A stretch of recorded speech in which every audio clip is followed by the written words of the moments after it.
കേന്ദ്രത്തിൽ നിന്ന് ഒരു പിടി പിടിച്ചതോടെ സുരേന്ദ്രൻ ഔട്ട്. ഇവിടെ ശത്രുവിന്റെ ശത്രു മിത്രം എന്ന് പറയുന്നത് പോലെ ശോഭാ സുരേന്ദ്രന് സ്വയം സമാധാനിക്കാം. സുരേന്ദ്രനുമായി സംഘടനാ തലത്തിൽ എപ്പോഴും അത്ര സ്വരച്ചേർച്ചയിലായിരുന്നില്ല ശോഭാ സുരേന്ദ്രൻ. സുരേന്ദ്രൻ തന്നെ സംസ്ഥാന അധ്യക്ഷനായി തുടരുമെന്ന എല്ലാ ഊഹാപോഹങ്ങളെയും കാറ്റിൽ പറത്തിക്കൊണ്ടാണ് സംഘപരിവാറിന്റെ യാതൊരു ബലവുമില്ലാതെ പണ്ട് തൊട്ടേ BJP-കാരനായതിന്റെ മുഖമുദ്ര പോലും ഇല്ലാത്ത രാജീവ് ചന്ദ്രശേഖറിനെ BJP ഇപ്പോൾ സംസ്ഥാന അധ്യക്ഷനാക്കി മാറ്റുന്നത്. കേരളത്തിൽ അടുത്ത വർഷം തെരഞ്ഞെടുപ്പ് നടക്കാനിരിക്കുന്ന സാഹചര്യത്തിൽ തിരുവനന്തപുരത്ത് നിന്നും ശശി തരൂരിനെതിരെ മത്സരിച്ചിട്ട് പോലും മികച്ച പ്രകടനം കാഴ്ചവെക്കാൻ രാജീവ് ചന്ദ്രശേഖരനായി എന്നുള്ളത് BJP-യെ സംബന്ധിച്ചൊരു വലിയ നേട്ടമാണ്. അതുമാത്രവുമല്ല, ഒരു പ്രൊഫഷണൽ ടച്ച് കൊടുക്കാനും ഈ ഒരൊറ്റ പ്രഖ്യാപനത്തിലൂടെ BJP-ക്ക് ആയി എന്നുള്ളതാണ്. എല്ലാം കൊണ്ടും BJP കണക്കുകൂട്ടി തീരുമാനിച്ചുറപ്പിച്ചത് കൊണ്ടാണ് ഇന്ന് രാജീവ് ചന്ദ്രശേഖരൻ പുതിയ BJP അധ്യക്ഷൻ എന്ന് പറയാനും കാരണം.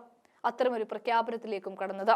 തിരുവനന്തപുരത്തെ സംബന്ധിച്ച് BJP ഏറെ പ്രതീക്ഷ വെച്ചു പുലർത്തുന്ന ഒരു ജില്ല എന്ന അടിസ്ഥാനത്തിലാണ് ഇത്തരത്തിലൊരു നേതൃത്വത്തിലേക്ക് കാര്യങ്ങൾ നീങ്ങിയത്.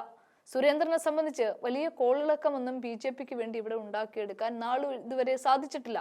BJP തരംഗം അലയടിക്കുന്ന സമയത്ത് പോലും സുരേന്ദ്രന് കേരളത്തിൽ ഒരു അലയടി ഉണ്ടാക്കാൻ സാധിച്ചിട്ടില്ല. ഒരു അധികം സീറ്റുകൾ നേടാനോ സ്വന്തം കെട്ടിവെച്ച കാശ് നേടാനോ സാധിക്കാത്ത തരത്തിലേക്ക് കൂപ്പുകുത്തുകയായിരുന്നു. ഇനി തൃശ്ശൂരിലെ BJP-യുടെ താമര വിരിയിക്കലിൽ യാതൊരു പങ്കും സുരേന്ദ്രനില്ല എന്ന് കേന്ദ്ര നേതാക്കൾ തന്നെ ഉറപ്പിച്ചു പറഞ്ഞിട്ടുള്ളതാണ്. അതുമാത്രവുമല്ല, പാലക്കാട് തെരഞ്ഞെടുപ്പിൽ BJP-ക്ക് സ്വാധീനമുള്ള നഗരസഭകളിൽ പോലും രാഹുൽ മാങ്കൂട്ടം തരംഗമായി മാറിയപ്പോൾ കലാശക്കൊട്ടിൽ DJ നടത്തിയ സുരേന്ദ്രന്റെ മുഖം ബലം വന്നപ്പോൾ വല്ലാതെ മങ്ങുന്ന കാഴ്ചയാണ് കണ്ടത്. ശോഭാ സുരേന്ദ്രനാണ് സ്ഥാനാർത്ഥി എന്ന തരത്തിൽ ഉയർന്ന ഫ്ലക്സ് ബോർഡുകളെല്ലാം തന്നെ ഒറ്റയടിക്ക് അപ്രത്യക്ഷമാവുകയും C രാധാകൃഷ്ണൻ സ്ഥാനാർത്ഥിയാക്കുകയും ചെയ്തപ്പോൾ BJP പരാജയപ്പെട്ടു എന്നാണ് ശോഭയുടെ പക്ഷം ഇപ്പോൾ പറയുന്നത്. അതുമാത്രവുമല്ല, കേരളത്തെ സംബന്ധിച്ച് സുരേന്ദ്രൻ ഒരു പക്ഷം, മുരളീധരൻ മറ്റൊരു പക്ഷം, അതിനിടയിൽ ശോഭാ സുരേന്ദ്രൻ വേറെ ഏതോ പക്ഷം. ഇതിലൊന്നും പെടാതെ ഒറ്റയ്ക്ക് വഴിവെട്ടി വന്നവനെ പോലെ എന്തൊക്കെയോ ചെയ്തു കൂട്ടുന്ന സുരേഷ് ഗോപി മറ്റൊരു ഭാഗത്ത്.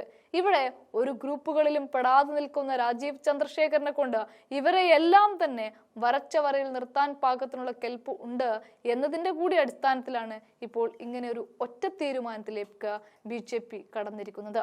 ബാക്കിയൊക്കെ വരും ദിവസങ്ങളിൽ കാണാം.